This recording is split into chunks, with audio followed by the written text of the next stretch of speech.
Hello friends, however one should not forget about how to treat the car from corrosion.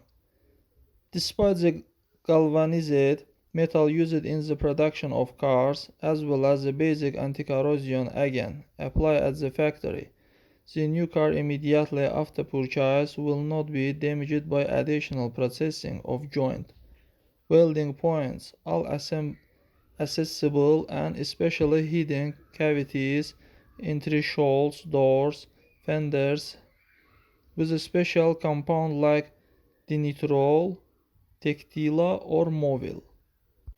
Additional protection of the paintwork can also be provided by polishing the bodywork.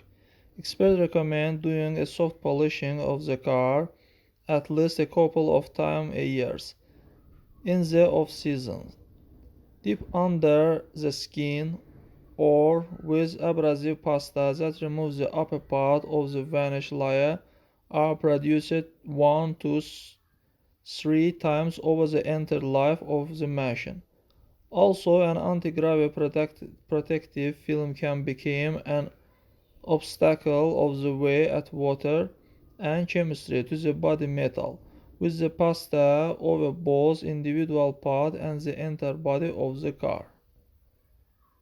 That's all guys, subscribe to our channel, put like, and don't forget to put a bell so as not miss new video on the channel.